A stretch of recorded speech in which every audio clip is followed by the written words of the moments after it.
ইসলামের দৈনন্দিন জীবনের ইসলামের যদি আমলগুলো করে আমরা কবরে যেতে পারি, তাহলে আমাদের জন্য অপেক্ষা করতেছে আল্লাহর জান্নাত। কি? আল্লাহর জান্নাত। সবাই জোরে জোরে পড়ুন না সুবহানাল্লাহ। আমরা যদি আল্লাহর জান্নাত পেতে চাই, যারা আল্লাহকে ভয় করবে, অনিসলামিক কাজ কর্ম পরিত্যাগ করবে, নিজেকে সংশোধন করবে, নিজের ভিতরে তাকওয়া অর্জন করবে, আল্লাহ পাক বলেন সূরা জুমারের 24তম পারা, সূরা জুমারের 73 নম্বর আয়াতের মধ্যে আল্লাহ পাক বলেন ওয়াসিকাল্লাযীনা তাকাউ রাব্বাহুম ইলাল জান্নাতি জুমারা। যারা দুনিয়াতে আল্লাহকে ভয় করবে, অনিসলামিক কার্যক্রমগুলো যারা অ্যাভয়েড করবে, বয়কট করবে, আল্লাহকে ভয় করবে, হাসরের ময়দানে ফেরেশতারা দলে দলে তাদেরকে আল্লাহর জান্নাতের দিকে নিয়ে যাবে। জুমারা, দলে দলে আল্লাহর জান্নাতের দিকে নিয়ে যাবে। কারা কারা? ফেরেশতারা স্বাগতম দিয়া, কত সম্মান দিয়া, কত ইজ্জত দিয়া। আর কি বলবে?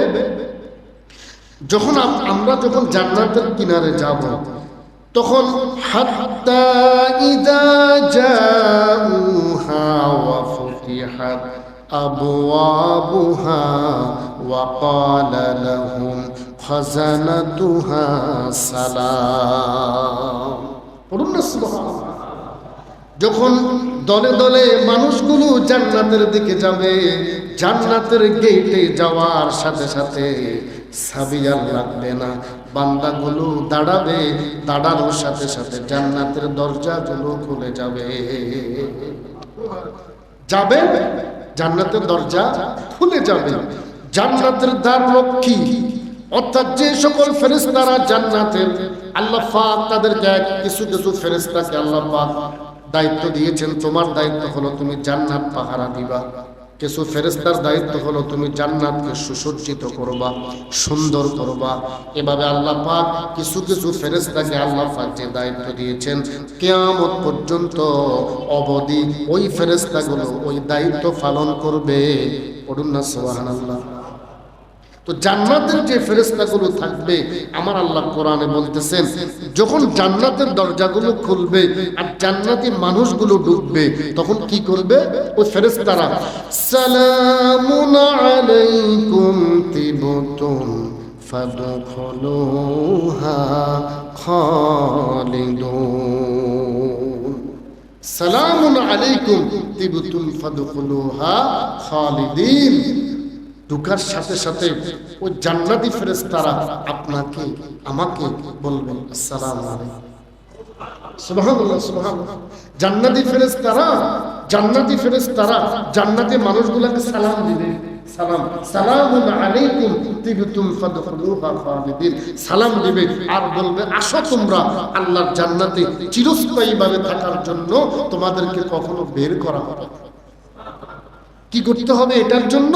একমাত্র এখানে একটা আমলের কথা বলা হয়েছে, আল্লাহকে ভয় করতে হবে। তো যারা আল্লাহকে ভয় করে সে কি নামাজ ছাড়তে পারে? যারা আল্লাহকে ভয় করে তার দ্বারা কি কখনো তার মা বাবা কষ্ট পাবে? যারা আল্লাহকে ভয় করে, এই যে আমি যে আয়াতে কারিমা খুতবাতে পড়ছি, সে কখনো মদ, জুয়া, ফতিমা, আমরা মুসলমান হইয়া আমরা অমুসলিমদের ওই যে অনুষ্ঠানগুলা, আমরা পূজাগুলা দেখতে যাই, এগুলোকে আমরা করব? যারা আল্লাহকে ভয় করবে তার দ্বারা বিন্দু পরিমাণ ইসলামের বাহিরে একটা কাজও হবে না। তো যারাই আল্লাহকে ভয় করবে, ফেরেশতারা দলে দলে তাদেরকে জান্নাতের দিকে নিয়ে যাবে। যাওয়ার সাথে সাথে জান্নাতের দরজা খুলে যাবে, জান্নাতি ফেরেশতারা সালাম দিবে আর বলবে, তোমরা আসো, জান্নাতে তোমাদের আসন গ্রহণ করো, এই জন্যই তোমরা আসবা, আর কখনো আল্লাহ পাক তোমাদেরকে এখান থেকে বের করবে না। এবার আসেন, জান্নাতে প্রবেশ করার জন্য আমি তিনটা আমল বলে আমি আমার আলোচনা শেষ করব। একেবারে ছোট্ট ছোট্ট তিনটা আমল। তবে এক নাম্বার শর্ত হলো নামাজ লাগবে। নামাজ ছাড়া যদি আপনি যত আমল করেন, জীবনে একবার নামাজ পড়লেই চলে আর নামাজ লাগে না, এটা যদি কেউ বলে সে তাৎক্ষণিকভাবে বেঈমান হয়ে যায়। সে তাৎক্ষণিকভাবে কি হয়ে যাবে? বেঈমান হয়ে যাবে। একটা নামাজ আপনি পড়েন না, সেটা ভিন্ন কথা। যদি আপনি বলেন যে নামাজ না পড়লেও চলে, আপনি কাফের হয়ে যাবেন। বাইনাল আবদি ওয়া বাইনাল কুফরি মান তারাকাস সালাত। আল্লাহর হাবিব বলেন একজন মুমিন আর একজন কাফেরের মধ্যে পার্থক্য হলো নামাজ। এখন নামাজ না পড়লে কেউ কখনো কাফের হয় না, কিন্তু অস্বীকার করলে সাথে সাথে কাফের। আসেন আমি তিনটা আমল আজকে ছোট্ট করে বলি। আল্লাহর হাবিব সাল্লাল্লাহু আলাইহি ওয়াসাল্লাম বলেন, قال رسول الله صلى الله عليه وسلم ما من مسلم يتوضأ فيحسن الهدوء ثم يقول أشهد أن لا إله إلا الله وأشهد أن محمدا عبده ورسوله إلا فتحت له 8 أبواب الجنة يدخل من أيها شاء। সবাই জোরে জোরে পড়ুন না সুবহানাল্লাহ। সহিহ মুসলিমের বর্ণনা, জান্নাতে যাওয়ার জন্য ছোট্ট একটা আমল।